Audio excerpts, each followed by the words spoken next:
가와 나는 파란색 별과 붉은색 별의 파장에 따른 빛의 세기를 사진과 눈이 감광하는 파장의 영역과 함께 나타냈고요. 다와라는 각각 사진과 눈으로 관측한 별의 밝기를 나타냈어요. 가는 파란색 별이 되는 거고 나는 붉은색 별이 되죠. 파란색 별이 붉은색 별보다 표면 온도가 높지요. 그래서 가를 고온의 별이라고 표현할 거고요. 나를 저온의 별이다 라고 표현할게요. 고온의 별 같은 경우는요, 사진으로 촬영했을 때가 눈으로 보았을 때보다 감광된 정도가 더 컸죠. 그리고 나에서는 눈으로 보았을 때가 사진으로 찍었을 때보다 감광된 정도가 컸고요.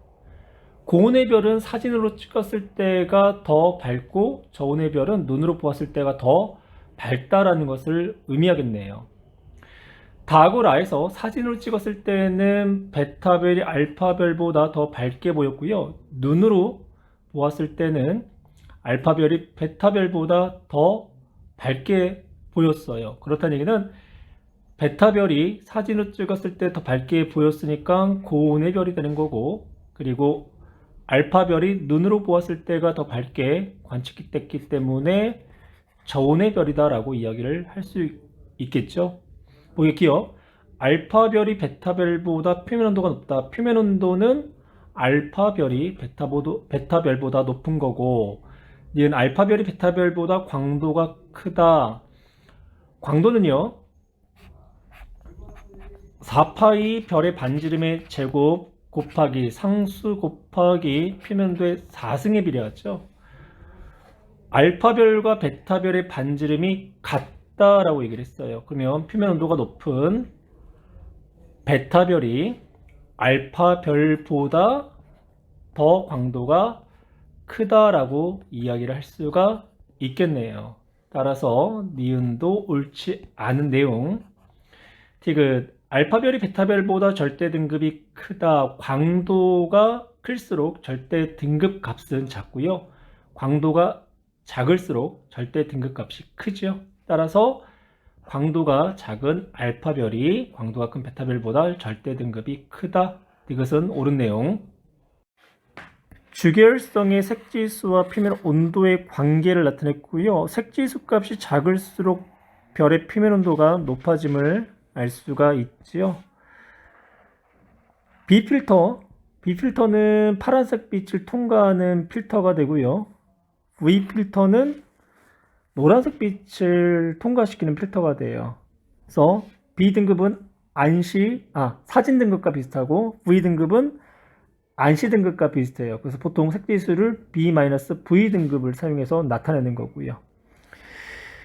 저온의 별과 고온의 별의 색지수를 한번 비교를 해볼게요. 그래서 저온의 별과 이제 고온의 별을 이제 비교를 하면, 저온의 별은 B필터보다 V필터를 통과하는 별빛이 더 밝아요. 그러니까 보통 우리가 눈으로 봤을 때는 노란색 별이 되는 거죠. 그래서 B등급과 V등급을 비교를 하면 B등급보다 V등급이 더 작은 등급을 나타내는 거고요. 따라서 B-V 등급은 플러스 값을 나타내겠죠. 고온의 별은 V필터보다 B필터를 통과하는 별빛이 더 밝아요. 그래서 파란색 별이 되겠죠, 보통. 그래서 B등급보다 V등급 값이 더 큰 값을 나타내는 거고, 따라서 색지수는 마이너스 값을 이제 나타내게 된다. 보기의 기억, 색지수가 클수록 표면 온도가 높은 게 아니라 표면 온도는 낮지요. 그럼 니은 표면 온도가 5000 켈빈 정도 됐을 때 B등급 마이너스 V등급을 비교했을 때 B등급이 V등급보다 큰 값을 나타낸다. 그래서 이제 플러스 값을 나타내는 거고요. 그래서 니은 옳은 내용. 주계열성에서 머무른 기간은 X가 Y보다 길다. 별이 주계열에 머무르는 단계는요, 질량이 클수록 짧은 거죠. 그래서 주계열성은 질량이 클수록 표면 온도가 높기 때문에 표면 온도가 더 높은 X가 Y보다 질량이 크다라는 얘기가 되고, 따라서 주계열성에 머무른 기간은 X가 Y보다 짧다라고 표현을 해야 되겠네요. 따라서 정답은 2번. 별 A, B, C, D의 표면 온도와 절대 등급의 관계를 나타냈고요. 절대 등급이 작은 별일수록 광도가 큰 별이 되는 거죠. 별의 표면 온도와 광도의 관계는요. 광도는 표면 온도의 4승에 비례하고요. 별의 반지름의 제곱에 비례하고요.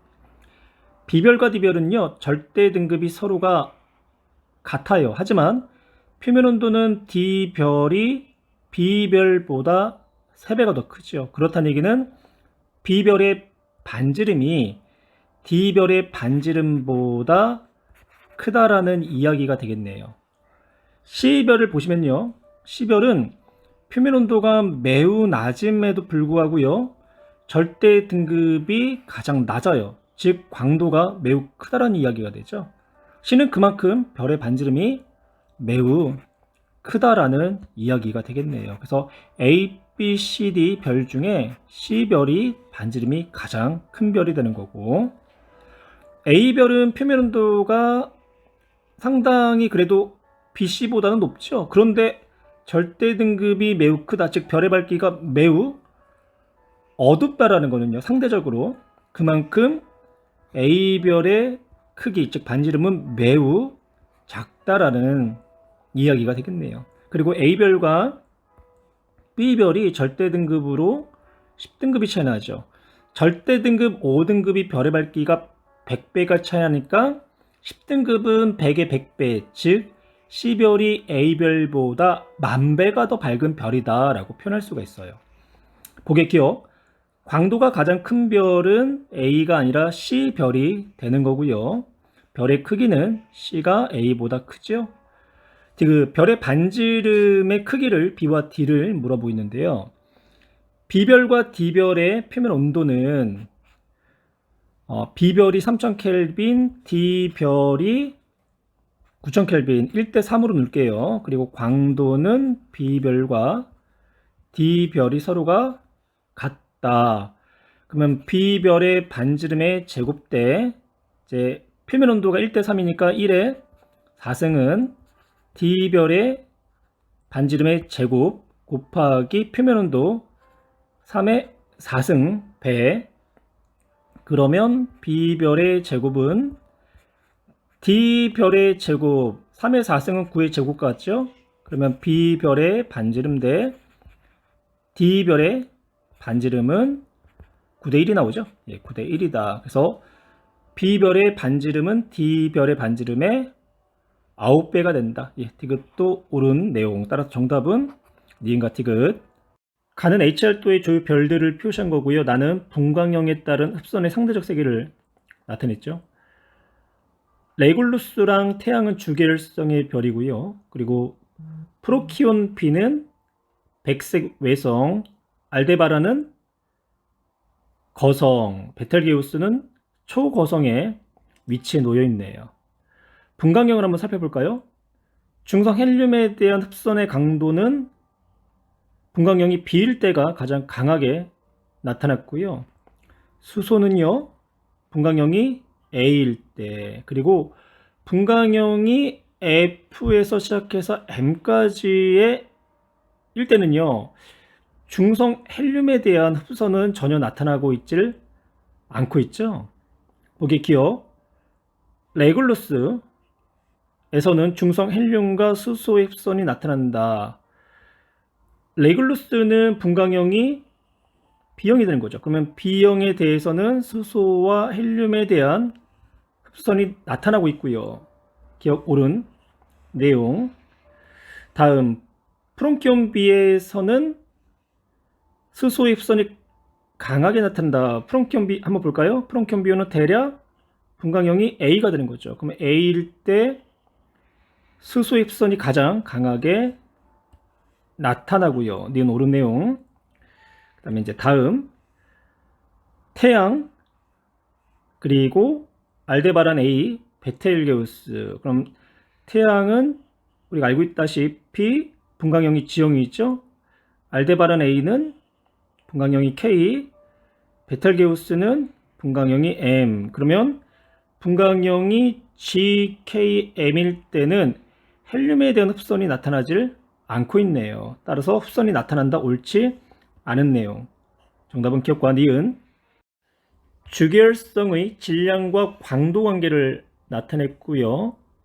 절대 등급이 작을수록 광도가 큰 별이 되는 거죠. 바나드별, 태양, 민타카를 비교했을 때 태양을 기준으로 바나드별은 절대 등급이 크지요. 그만큼 광도가 작은 별이라는 얘기고, 민타카는 태양보다 광도가 대략 10배 정도 절대 등급이 작기 때문에 태양보다 10,000배 정도 밝은 별이다라고 할 수가 있겠네요. 그럼 민타카는 태양보다 광도가 한 10,000배 정도 크니까 한 10의 4승에 머무르는 주계열성. 그러면 태양보다 질량이 한 10배 정도가 크다라고 볼 수 있을 거고요. 바나드별은 또 태양보다 밝기가 10,000배 정도 작은 거죠. 그러면 10의 마이너스 4승 정도 되니까 태양보다 질량이 매우 작은 별이 되네요. 그래서 위치로 표현한다면 바나드별은 이 정도 위치에 놓여 있는 거고요. 그리고 민타카는 이 정도 위치에 놓여 있을 거예요. 민타카가 그만큼 질량이 크기 때문에 중심 핵에서의 온도가 높을 거고요. 단위 시간당 융합하는 수소의 양도 많을 거예요. 그래서 그만큼 광도가 크게 나타나는 거겠죠. 대신 그만큼 수명이 짧아진다는 거죠. 빠르게 수소를 융합하기 때문에. 그래서 주계열성에 머무르는 시간은 바나드별이 가장 오랜 시간 동안 주계열성에 머무를 거고, 반면에 민타카는 가장 짧은 시간에 주계열성에 머무를 거예요. 보기의 기억. 바나드별의 내부에서는 CNO 순환 반응이 우세하게 일어난다.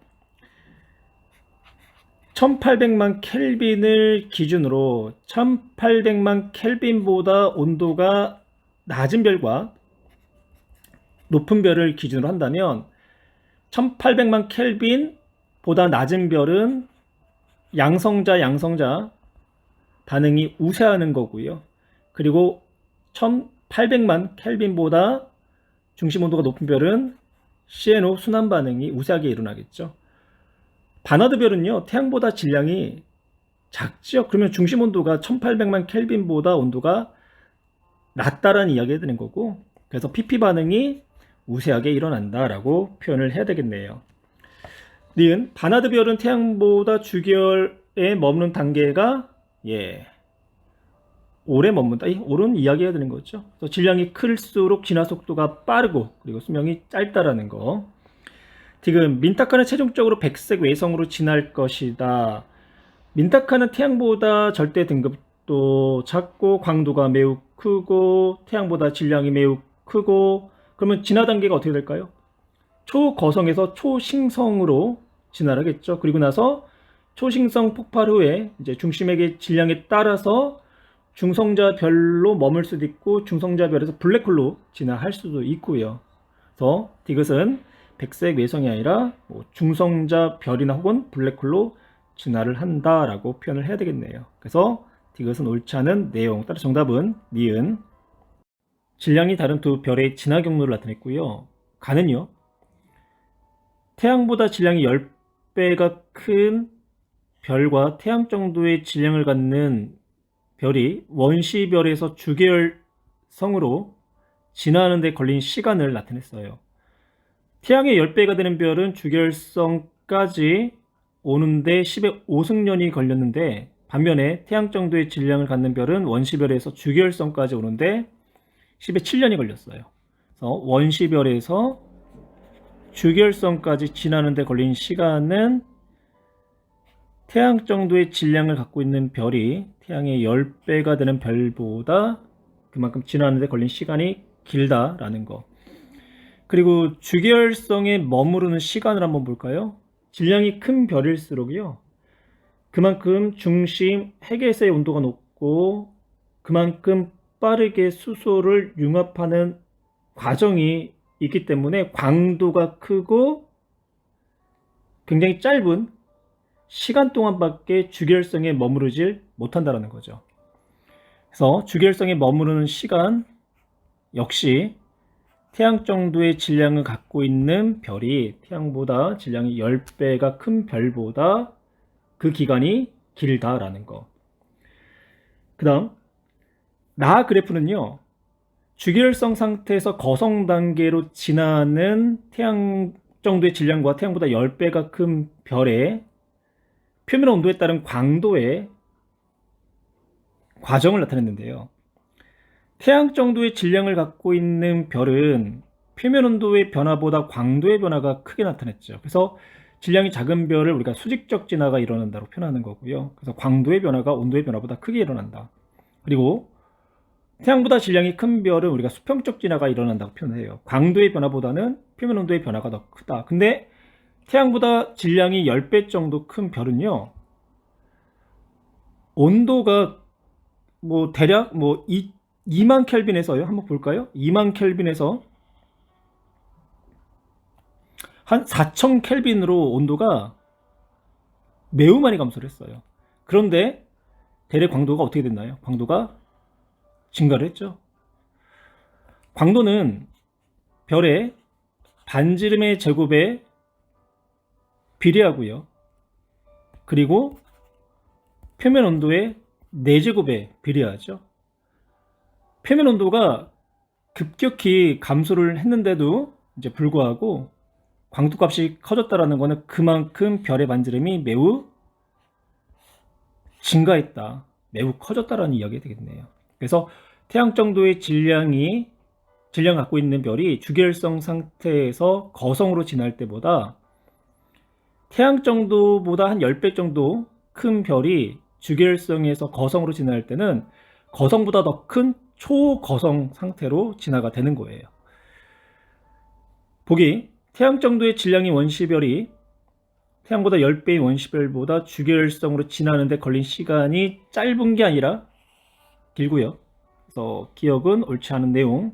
니은, 태양 정도의 질량의 별이 태양보다 10배가 큰 별보다 주기율 단계에 머무른 기간은 길겠죠. 태양보다 10배인 주기율성이 태양인 주기율성보다 반지름이 더 큰, 그렇죠, 거성으로 진화가 된다. 따라 정답 니은 디귿. 가는 태양과 질량이 비슷한 주기율성의 진화 과정을 나는 가의 진화 과정에 있는 어떤 별의 내부 구조를 나타냈대요. 기억이 원시 별이 되는 거고요. 니은이 주기율성, 디귿은 주기율성에서 적색 거성으로 진화하는 중간 과정이 되는 거죠. 그리고 리을이 적색 거성이 되는 거고요. 행성상 성운을 거쳐서 백색 외성으로 최종적으로 진화가 되는 거고, 나를 보면 별의 외부층이 수소 껍질이 헬륨으로 연소를 지금 하고 있죠. 그리고 중심 원자 핵에서는요, 헬륨이 탄소로 융합을 하고 있고요. 그래서 중심의 탄소 핵이 지금 수축을 하고 있다라고 이야기를 하고 있네요. 그러면 나는 적색 거성 단계에서의 별의 내부 구조가 되는 거죠. 보게 기억, 가의 기억에서 니은으로 지난 동안 수소핵융합 반응이 일어난다. 원시 별에서 주기율성으로 진화하는 과정 중에 중력 수축에 의한 에너지가 이제 방출은 하지만 수소핵융합 반응이 일어날 정도의 내부 온도를 갖지를 못하는 거죠. 그래서 기억은 옳지 않은 내용. 니은, 가의 디귿 단계에서 중심 핵에서 탄소 융합 반응이 일어난다. 탄소 융합 반응이 일어날 정도의 별은요, 태양보다 질량이 큰 별이 되어야 되겠죠. 그래서 니은도 옳지 않은 내용이 되는 거고, 디귿, 나는 가에서 리을 단계의 구조이다. 예. 그래서 헬륨이 탄소로 핵융합 반응이 일어나고, 그리고 외부 수소 껍질에서는 헬륨 융합 반응이 일어나는 단계, 즉 적색 거성 단계의 내부 구조가 되는 거죠. 따라 정답은 디귿 가는 별 A, B, C, D의 H열도를 나타냈고요. 나는 어느 두 별의 내부 구조를 나타냈는데요. 분광역대는 절대 등급에서 A하고 D는 주계열성에 머무르는 별이 되는 거고, B는 이제 거성 단계, 그리고 C가 백색 외성 단계가 되는 거죠. A별이 D별보다 표면 온도가 높고 광도가 크기 때문에 질량은 A별의 질량이 D별의 질량보다 크다. D별은 분광형이 G형이죠. 그리고 절대 등급이 한 플러스 5등급 정도 되니까 태양 정도의 질량을 갖고 있는 별이다라는 것을 확인할 수가 있겠네요. 나를 보면 X는 복사층과 대류층의 구조를 갖고 있으니까 질량이 태양과 비슷한 별의 내부 구조가 되는 거죠. 그러면 태양과 비슷한 별의 내부 구조니까 질량이 주계열성 중 D별에 속한 별이다라는 것을 알 수가 있고, Y는 지금 주계열성에서 적색 거성 혹은 초고성으로 진화하는 단계가 되는 거죠. 이제 중심부의 수소가 모두 소모됐고요. 헬륨만 이루어져 있고, 또 중심액이 융합하는 과정을 통해서 이제 탄소가 만들어질 거고, 이때 이제 중력 수축에 의해서 발생한 열 에너지가 겉의 수층을 가열하게 되면 또 수소 핵융합 반응에 의해서 또 별이 팽창하면서 광도가 커지고 표현 온도가 이제 높아져서 이제 붉게 보이는 이제 적색 거성으로 이제 진화하는 단계가 될 거예요. 이제 중심액에서는 헬륨 핵 반응에 의해서 이제 탄소가 만들어지겠고요. 보기 기억. A는 D보다 질량이 크다. 예, 그렇죠. A별은 D별보다 질량이 크고요. X는 B의 내부 구조가 아니라 D의 내부 구조가 되는 거죠. 태양 정도의 질량을 갖고 있는 주계열성에 머물렀을 때 디귿 C가 지나면 Y와 같은 구조로 변한다. A하고 D가 지날 때 Y와 같은 구조로 변하는 거죠. 따라서 정답은 1번. 가는 외계 행성 탐사 방법 중 한 가지, 중심별의 시선 속도 변화를 이용한 방법이 되는 거죠. 나는 가의 A 위치에서 일정한 시간 간격으로 관측한 중심별의 스펙트럼이다. A, 지구를 향해서 지금 다가오고 있죠. 그러면 청색 편의가 일어날 때가 되겠네요. 그리고 그때의 행성은요, 기역 방향으로 공전을 해야 하는 거고요. 이에 대한 설명으로 온 것만을 보기에서 있는 대로 고른 것은 델타 람다 맥스는 스펙트럼의 최대 편의량이다. 기억. 가에서 행성의 공정 방향은 기역이 되겠죠. 니은 행성의 질량이 클수록 스펙트럼의 최대 편의량이 커진다. 행성의 질량이 크면 별의 움직임이 크게 나타나고요. 그의 결과 도플러 효과가 크게 일어나기 때문에 즉 편의량도 커지게 되는 거고요. 그래서 니은 옳은 내용. 디귿 행성의 공정 궤도면이 관측자의 시선 방향과 수직일 때 효과적인 게 아니라 나란할 때 시선 방향의 속도 변화가 가장 크게 나타나고요. 수직일 때는 시선 방향의 속도 변화가 일어나질 않죠. 정면에 수직 방향으로 물체가 회전을 했을 때의 그 회전하는 물체의 수평 방향에 대한 시선 속도는 0이 되잖아요.